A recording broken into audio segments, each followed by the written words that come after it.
So with another topic हम इसमें बात करेंगे डैमेजेस की। Damages in what way? As in जैसे अगर आप किसी के साथ अग्रीमेंट में हो, एम्प्लॉयमेंट में हो, या कोई ऐसे टर्म्स एंड कंडीशंस आप लोगों ने किसी अग्रीमेंट में साइन किए हैं और उनका ब्रीच हो जाता है in any way whatsoever as per the condition that you have mention in your agreement. तो जब वो ब्रीच हो जाती हैं चीज़ें, तो ऑब्वियसली जब आप एग्रीमेंट करते हो तो उसमें आप चीज़ कॉन्सिक्वेंसेस के लिए भी लिखते हो कि अगर ये चीज़ इतने टाइम तक नहीं हुई या फिर ये कॉन्ट्रैक्ट जो है ब्रीच हो गया तो कौन सी पार्टी किसको कितना कॉम्पनसेशन देगी और किस हिसाब से देगी, वो सारी चीज़ें आप अग्रीमेंट में रख के चलते हो। तो ये दिस जो ड्राफ्ट आप देख रहे हो, this draft is one of those drafts and cases जिसमें हम कॉम्पनसेशन सीख कर रहे हैं एक अग्रीमेंट के बेसिस, कोलैबोरेशन एग्रीमेंट के बेसिस पे प्रॉपर्टी के रिगार्ड रिलेशन में, जिसमें स्टार्टिंग से मैं बताऊं तो वही सब चीज़ें सब सेम है। देखो सारे ड्राफ्ट सेम चलते हैं मोर और लेस, ठीक है। तो ये हमने ड्राफ्ट स्टार्ट किया, मेमो ऑफ पार्टी सा ड्राफ्ट की तरह डाला और यहाँ से पिटीशन स्टार्ट करी अपनी, suit for recovery of damages to the tune of rupees. तो देखो है तो रिकवरी ये मोर और लेस, तो जो हम टाइटल डालेंगे वो भी वही डालेंगे, लेकिन रिकवरी फॉर डैमेजेस है, रिकवरी ऑफ कोई ड्यूटी नहीं है या फिर कोई बिजनेस नहीं है जो आपने किया है। आपका एक नुकसान हुआ है, जैसे इविक्शन के टाइम में मीन प्रॉफिट हम बोलते हैं, मैं इविक्शन के टाइम पे बताऊंगा मीन प्रॉफिट होता क्या है। यानी कि जो वो लॉस जो आप के पास आ सकता था, एज इन अगर आपने इविक्शन के से ही इविक्शन सूट के एग्जाम्पल से ही बताता हूँ, अगर बहुत इजी समझ में आ जाएगा आपको। अगर आपका कोई टेनेंट, आपने कोई प्रॉपर्टी किसी टेनेंट को दी है और आप उसने आपको रेंट देना बंद कर दिया और वो रेंट आपके पास नहीं आ रहा, तो क्या हो रहा है, जब तक वो प्रॉपर्टी उसके पास है और वो रेंट नहीं दे रहा, तो अब एक आपका एक हाइपोथेटिकल जो पैसा है वो एक इकट्ठा हो रहा है, उसे बोलते हैं मीन प्रॉफिट। कि आपका इतना जो पोजेशन वो जब तक उसने ले रखा है वो खाली नहीं कर रहा, तो आपका एक रेंट तो बनता था तो वो उसने नहीं दिया। या फिर यूँ समझ लो आपकी कोई प्रॉपर्टी किसी ने कब्जा कर ली, ताला लगा दिया, कोई जाने नहीं दे रहा, तो वो जब तक प्रॉपर्टी वो रखी हुई है वहाँ पे, उसका एक रेंट अंदाजन वो आपका एक ऐसा प्रॉफिट हो गया, एक ऐसा अमाउंट हो गया जो आप हाइपोथेटिकली सीख करते हो, जिसे हम बोलते हैं मीन प्रॉफिट। जो बनता था, जो बन सकता था, वो ये है कैलकुलेशन। तो उस हिसाब से ये चीज़ें होती है। जैसे सेम इस केस में है, अगर एग्रीमेंट में वो चीज़ें हैं, लिखी हुई हैं कि अगर किसी ने ब्रीच करा तो वो उसको इतना कॉम्पनसेशन देगा, वेल एंड गुड। अगर नहीं है तो सेक्शन 73 इंडियन कॉन्ट्रैक्ट एक्ट के हिसाब से कुछ अनलिक्विडेटेड डैमेजेस आपके बनते हैं जो प्री डिटरमाइंड या प्री डिसाइडेड नहीं होते। बेसिकली अनलिक्विडेटेड का मतलब ये हो गया नॉट प्री डिसाइडेड। तो वो कोर्ट अपने हिसाब से जब सूट को डिसाइड कर रहा होता है तो अपने हिसाब से वो कॉम्पनसेशन ग्रांट करता है। ठीक उसी तरह अगले सेक्शन में इंडियन कॉन्ट्रैक्ट एक्ट के 74 सेक्शन में वही सेम चीज लिखी है, लेकिन with respect to the agreement. जो एग्रीमेंट में कॉम्पनसेशन लिखा हुआ है, जो डिसाइडेड है, उसके हिसाब से आपको मिलेगा। तो सेक्शंस पढ़ लेना, समझ अच्छे से आ जाएगा। उस हिसाब से ये चीज़ें चलती हैं, ठीक है। वापस ड्राफ्ट पे आ जाते हैं। तो इसमें देखो हम लोग जो डैमेजेस हैं वो 8 लाख के डैमेजेस सीख कर रहे हैं। सिनेरियो समझा देता हूँ। सिनेरियो क्या है, एक प्रॉपर्टी है जिसमें प्लेंटिफ और डिफेंडेंट एक कोलैबोरेशन एग्रीमेंट में आते हैं, जिसमें ये डिसाइड होता है कि जो प्लेंटिफ की प्रॉपर्टी है, जो डिफेंडेंट है, वो कोलैबोरेशन एग्रीमेंट के थ्रू वो प्रॉपर्टी को कंस्ट्रक्ट करके देगा। क्या कंस्ट्रक्ट करेगा? By the collaboration agreement dated 17/11/2014 with the plaintiff for construction of lower stilt floor, upper ground floor, first floor, second floor and third floor. The above property and according to the said collaboration agreement, upper ground floor and third floor including one small shop at ground floor will become the property of the plaintiff, and the first floor and the second floor without roof rack will become the property of the plaintiff. Herein the set collaboration agreement is dated this this, वो annex कर देंगे। हर case की तरह, हर draft की तरह हम documents लगाते चले जाएंगे जो हमारे केस के होंगे। अब ये पैरा इंपॉर्टेंट है, उसके बाद देखो फैक्ट्स आ जाएंगे। ये पैरा इसलिए इंपॉर्टेंट है क्योंकि एग्रीमेंट में हमने डिसाइड किए थे कुछ टर्म्स, तो as per the terms of the aforesaid collaboration agreement, the defendant was required to complete the construction work within the agreed time of 9 months as specifically mentioned in clause 7 of the said agreement, but the defendant miserably failed to complete the construction work within agreed period. तो अब क्या हुआ, 9 महीने हमारा collaboration agreement हुआ, 9 महीने का time हमने डिसाइड करा कि जो सामने वाली पार्टी यानी डिफेंडेंट है 9 महीने में हमें प्रॉपर्टी को रेडी करके वो देगा possession, so that I can live in the property, either I can live in the property or I can sell it to somebody else. अब क्या होता है प्रॉपर्टी के केस में, हमें मालूम है कंस्ट्रक्शन होते होते या होने से पहले हम उसको सेल आउट करने लग जाते हैं, ठीक है, तो वो भी एक लॉस होता है जब तक, क्योंकि हम क्या करते हैं, बड़े बड़े जो बिल्डर्स होते हैं उनके साथ भी उनका भी मोडस ऑपरेंडा ये रहता है, जब कंस्ट्रक्शन होता है तो बुकिंग स्टार्ट हो जाती है, बुकिंग अमाउंट देना स्टार्ट कर देते हैं। तो अगर वो कंस्ट्रक्शन हमें टाइमली नहीं मिल रहा है, जो स्पेसिफाइड टाइम हमें बताया गया एग्रीमेंट में, तो you definitely can ask for compensation for the period जो एग्रीमेंट से बाहर जा चुका है, जब तक आपको आपका पोजेशन नहीं मिल रहा है या उसका कॉम्पनसेशन नहीं मिल रहा, तो आप सीख करोगे damages as per the agreement, and if not agreement तो section 73 of Indian contract act, ठीक है। तो सेम इसमें भी हुआ, एग्रीमेंट हुआ, 9 महीने तक कोई प्रॉपर्टी रेडी नहीं हुई, जिसकी वजह से प्लेंटिफ को लॉसेस इनकर होना स्टार्ट हो गया, चाहे वो अदर बायर्स की वजह से हो या फिर उसका अपना लॉस हो, या चाहे वो रेंटल इनकम में ही उसे क्यों ना कन्वर्ट करना हो, पोजेशन नहीं आया, रेडी नहीं हुआ प्रॉपर्टी, उसका लॉस वहां से स्टार्ट हो गया, ठीक है। तो और भी ब्रीच ऑफ कॉन्ट्रैक्ट भी ऑन द अदर एंड वो हो गया। तो अब आप क्या करोगे, अब ब्रीच ऑफ कॉन्ट्रैक्ट के लिए आप परफॉर्मेंस भी मांगोगे, परफॉर्मेंस वो करे, प्रॉपर्टी को रेडी करे, और आप कॉम्पनसेशन भी सीख करोगे कि क्योंकि तुम्हारी कंडक्ट की वजह से प्रॉपर्टी रेडी नहीं हुई, 9 महीने एग्रीमेंट के हिसाब से रेडी नहीं हुई, तो आप मुझे 9 महीने के बाद पर डे के हिसाब से, पर मंथ के हिसाब से इतना पैसा दोगे, जो भी आपने एग्रीमेंट में डिसाइड करा होगा, ठीक है। That the defendant again failed to comply with the said agreement and did not complete the construction work within the extended period. तो हमने extended period भी दे दिया, of course terms अगर decided हैं आपके 9 महीने आप लिखते हो, जैसे 10 महीने लिखते हो, तो आप एक extended period भी कभी कभी लिख देते हो, तो आपने लिखा 2, 4, 6 महीने जो लिखा उसमें भी कंस्ट्रक्शन नहीं हुआ, फिर तो you are definitely liable to have compensation and seek compensation either to directly with him or by approaching the court. तो इस तरह से ये था डिस्प्यूट, और सिनॉप्सिस में उसके बिहाफ पे ये पिटीशन है जिसको लेकर के हम कोर्ट में जा रहे हैं कि हमें जो है कॉम्पनसेशन मिलना चाहिए, ठीक है। इसमें कुछ क्लॉजेज हमने डाले हुए हैं, क्लॉजेज में सिर्फ यही दिखाया हुआ है कि जो प्रॉपर्टी थी वो किस तरह से कंस्ट्रक्ट होनी थी, कितना हिस्सा किसको मिलना था और कब तक ये हो जाना चाहिए था। जैसे देखो इसमें मतलब क्या कंस्ट्रक्शन में भी क्या क्या आएगा, ऑब्वियसली हम जब कोई एग्रीमेंट बना रहे हैं छोटा या बड़ा, उसमें हम सारी चीज़ें कवर करते हैं कि कंस्ट्रक्शन अगर हो रहा है तो कितना, किसका, क्या क्या हो रहा है, और फिर ब्रीच अगर होगा फिर उसी हिसाब से कॉम्पनसेशन भी मांगा जाएगा, ठीक है। जैसे ये लाइन अगर आप पढ़ोगे, बोरिंग वाटर कनेक्शन बोला, मान लो प्रॉपर्टी रेडी हो गई, बोरिंग वाटर नहीं हुआ, अब बोरिंग वाटर हो भी नहीं रहा, तो फिर आप उस हिसाब से कॉम्पनसेशन सीख करोगे, ठीक है। ऐसा नहीं है कि ब्रीच ऑफ कॉन्ट्रैक्ट तो है ही है, you can seek that, but 8 lakh तो नहीं मांगोगे, बोरिंग नहीं हुआ तो उसके हिसाब से उतना अमाउंट रीजनेबली जो बनता है, रीजनेबली डिसाइड करके कि हाँ इतना होना चाहिए, इतना हो सकता है, तो उतना कॉम्पनसेशन आप सीख करोगे, ठीक है। आगे चलते हैं। ये देखो ये सारे फैक्ट्स हैं जिसमें यही लिखा हुआ है एग्जैक्टली कि जो प्रॉपर्टी थी अगर रेडी हो जाती, फिजिकल पोजेशन मिल जाता, तो आगे भी बायर थे जिनको सेल करना था या देना था, जिसकी वजह से मुझे नुकसान हुआ, तो hence the defendant is liable to pay me so and so amount as compensation for breach of the agreement, ठीक है। इसमें आप अगेन हर ड्राफ्ट की तरह अगेन आप जितने आपके पास प्रूफ हैं, अग्रीमेंट है वो लगाएंगे, प्रूफ है वो लगाएंगे, कोई कॉन्वर्सेशन है वो लगा दो, ट्रांसक्रिप्ट लगा दो, सीडी लगा दो।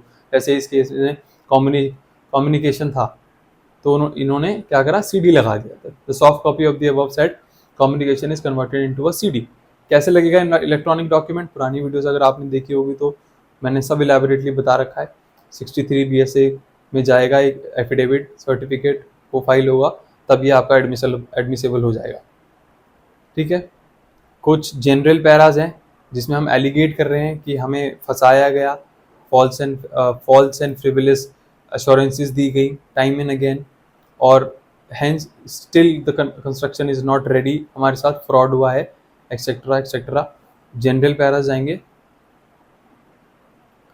ठीक है। देखो जैसे कुछ क्लॉज, जो क्लॉजेज आपको लग रहे हैं इंपॉर्टेंट, आप उनको ऑब्वियसली रेफर करोगे to highlight before the court that as per clause 20 of the collaboration agreement dated the executed between the defendant and the plaintiff, the defendant had agreed to provide a submersible boring connection, तो वो भी नहीं हुआ होगा, तो इन्होंने हमने वो भी डाला हुआ है सीख करने के लिए, ठीक है। In respect of the portion of the property which was ready, the plaintiff has honestly executed the sale deed in favor of the person as per his choice। Sale deed भी हो गई होगी, ऑब्वियसली हो जाती हैं, property नहीं ready होती है तो भी। That the plaintiff took the photographs of the incomplete construction, तो देखो अब क्योंकि प्रॉपर्टी डिस्प्यूट है, प्रॉपर्टी इन्वॉल्व है, तो 9 मंथ्स में कंस्ट्रक्शन अगर नहीं रेडी हुआ तो वो आप कोर्ट को कैसे बताओगे या दिखाओगे? सिर्फ बोलने से तो नहीं होगा, गवर्नमेंट्स में तो आपने डालना ही है। क्या करोगे आप? फोटो ले जाओगे या वीडियो ले जाओगे और उसका करंट सिनेरियो दिखाओगे कि इतना ही काम इतने टाइम में हुआ या इतना काम नहीं हुआ, और इसको अभी भी होते होते बहुत टाइम, फोटो लगाओगे कोर्ट के रेफरेंस के लिए to strong your case, and court को भी दिखेगा कि एग्रीमेंट इतना था, 9 महीने का टाइम था, 9 महीने से ज़्यादा हो गया है, this is the actual current position of the constructed property and still incomplete, ठीक है। वो फोटोग्राफ्स रेफरेंस के लिए आप लगा दोगे, वो लगाई, कोर्ट को दिखाई, उसका पैरा बनाया, अच्छे से डाला। अब देखो क्योंकि जब आप डिस्प्यूट में जाते हो तो और भी डिस्प्यूट अराइज हो सकते हैं, तो अगर वो हो रखे हैं ऑलरेडी तो आप उनको मेंशन करोगे कि किसने किसके ऊपर केस डाला हुआ है, किस हिसाब से, तो वो कोर्ट को दिखाना जरूरी है कि और क्या क्या लिटिगेशन पर्टिकुलर डिस्प्यूट के साथ चल रही है, ताकि ऐसा ना हो कि एक सेम डिस्प्यूट दूसरी कोर्ट में भी चल रहा हो, वो दिखाना, शो करना जरूरी होता है, क्योंकि दोनों में से फिर एक इंफ्रैक्चर्स होगा अगर सेम कॉज ऑफ एक्शन होगा, सेम डिस्प्यूट होगा, सब कुछ होगा, जिसे हम रेस जुडिकाटा बोलते हैं, ठीक है। प्रॉपर्टी के बारे में बता दिया, एरिया बता दिया, सब कुछ बता दिया। अब देखो ये कॉम्पनसेशन अब अगर मांग रहे हो तो आप किस हिसाब से मांग रहे हो, तो आपको वो भी लिखना है, ऐसा नहीं है आपने जो आपके मन में आया वो लिख दिया। कि पैरा पढ़ो, that due to the aforesaid illegal act of non-completion of the construction work and not handing over the physical possession even after the extended time, the plaintiff had to face mental as well as monetary loss to the tune of 25,000 per month for a period from 2/10/2016 till date यानी जो चल रहा है अभी, तो उस हिसाब से जितने महीने हुए उसने कैलकुलेट करा इंटू 25,000 प्लस ये, तो इस हिसाब से वो कॉम्पनसेशन बन गया और उसको आपने बना दिया। That there after the plaintiff sent a legal notice, obviously आप लीगल नोटिस सेंड करोगे before going approaching the court, तो वो उसका एनेक्सर बनाओगे, रिप्लाई आता है बहुत बढ़िया, नहीं आता तो भी वो एनेक्सर बन जाएगा। Through his counsel to the defendant calling upon to pay 8 lakh along with the interest, ठीक है। तो 8 लाख तो आपका एक्चुअल रिकवरी हो गया जो आप मांग रहे हो, इंटरेस्ट भी तो मांगोगे, वो पैसा अगर आपके पास आता तो वो भी तो आपको कुछ कमा के देता, तो उस हिसाब से फिर इंटरेस्ट मांगोगे, ठीक है। तो लीगल नोटिस के बारे में हमने डाल दिया, पैरा बना दिया।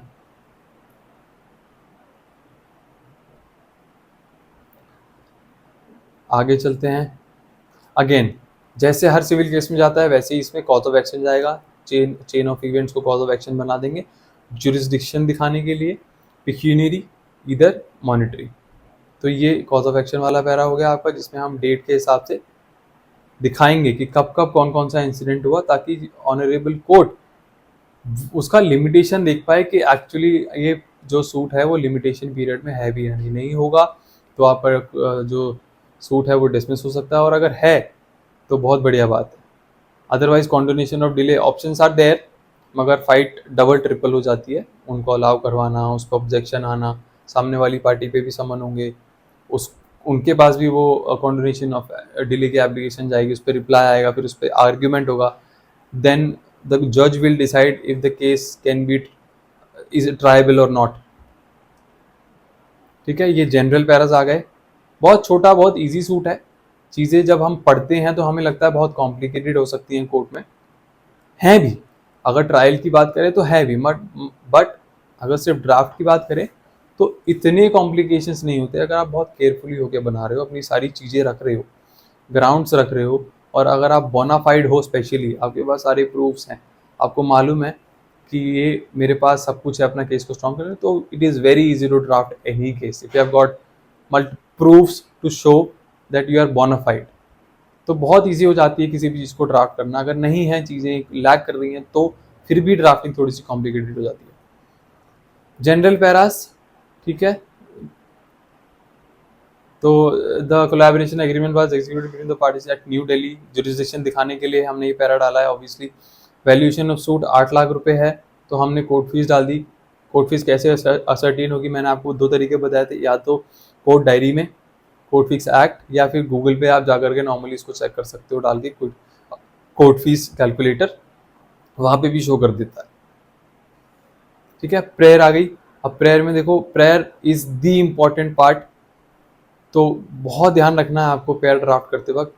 और कुछ कम कुछ ज़्यादा हो जाए चलेगा, बस जब सिविल की बात आती है प्रेयर में, लेकिन कुछ कम हो जाए वो बिल्कुल नहीं चलेगा, क्योंकि फिर आपको वो रेमेडी नहीं मिल पाएगी। तो हमारा क्या इसमें मोटिव था सूट में, pass a decree of recovery of rupees 8 lakh in favour of the plaintiff, 18% के हिसाब से पहली। दूसरी, इफ एनी कॉस्ट, तो जज साहब को अगर लगेगा कोई कॉस्ट पे करनी चाहिए, इम्पोज करनी चाहिए, तो वो कॉस्ट लगाएंगे। Any other relieve this honourable court made severe, तो ये इसलिए डालते हैं ताकि कोर्ट अपने डिस्क्रिप्शन पे जो वो देना चाहती है वो ग्रांट कर पाए, which that covers this para only. ठीक है, आगे चलते हैं।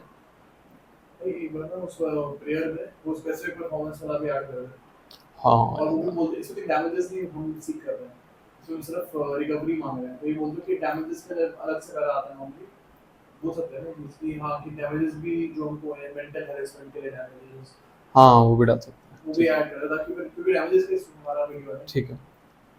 तो प्रेयर ए हो गया, बी हो गया, सी हो गया। तो इसमें देखो ये बहुत बेसिक ड्राफ्ट है, और अगर हम थोड़ा और इलेबोरेट जाएं या थोड़ा और डीप जाएं, तो इसमें 2-4 चीज़ें हैं जो आप और मांग सकते थे या मांग सकते हो अपने केसेस में।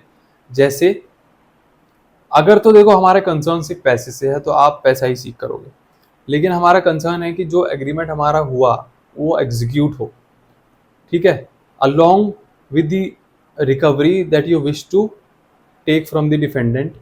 तो आप क्या डालोगे, ये तो डैमेजेस के लिए आपने 8 लाख रुपए डाले जो इनकर होते थे, वो आपने मांगे। आप क्या करोगे फिर, आप डैमेजेस तो मांगोगे, जैसे 8 लाख हो गए जो बनता था आपका, वो आपने सीख करा। दूसरा आप क्या सीख करोगे, स्पेसिफिक परफॉर्मेंस, कि जो कंस्ट्रक्शन जो छूटा है, अधूरा है, अभी कंप्लीट नहीं हुआ, उसको पूरा करा जाए एज पर द अग्रीमेंट, जो कोलैबोरेशन एग्रीमेंट था। ठीक है। तीसरी चीज, अब ये इसमें मिस है, वो आप डाल सकते हो ये कि जब तक वो प्रॉपर्टी होल्ड पे है, कंस्ट्रक्ट नहीं हो रही, तो मुझे मेरा मेंटल ट्रॉमा हो रहा है, मुझे मेंटल अग्नि हो रही है, आई एम स्ट्रेस्ड, तो इस चीज़ के लिए भी आप कॉम्पनसेशन सीख कर सकते हो, प्रेयर में वो डाल सकते हो। तो अगर वो चीज़ आप नहीं डालोगे तो वो आपको कोई भी नहीं देगा, आपको डालना ज़रूरी है, ताकि जैसा आप उसको देखें। बाकी उनकी डिस्क्रिप्शन है कि वो कितना और क्या देते हैं, लेकिन आपकी ड्यूटी है उसको डालना, ताकि एटलीस्ट जज के पास वो ऑप्शन हो, और अगर उसे ग्रांट करना हो तो वो ग्रांट कर दे। तो ये सब इंपॉर्टेंट चीज़ें हैं, प्रेयर इसीलिए बहुत इंपॉर्टेंट होती है। फिर एफिडेविट, अगेन हर केस की तरह जैसे एफिडेविट जाता है, बेसिक एफिडेविट जाएगा, ओथ होगा, सब कुछ होगा। ठीक है। लिस्ट ऑफ डॉक्यूमेंट्स, इंडेक्स, वो सब बिल्कुल जैसे पहले करते आए हैं वैसे ही चलेगा। तो ये हमारा एक टॉपिक और कवर हो गया, जो बहुत टॉपिक छोटा था और डेली लाइफ में यूज़ होता है। हम अग्रीमेंट्स करते हैं, हम कुछ कुछ करते हैं, तो अगर कुछ ब्रीच होता है तो you can definitely ask for compensation and breach specific performance भी आप उससे करवा सकते हो, वो चीज़ कंप्लीट करवा सकते हो by the order of the court. So next video में मिलेंगे with another topic. Thank you.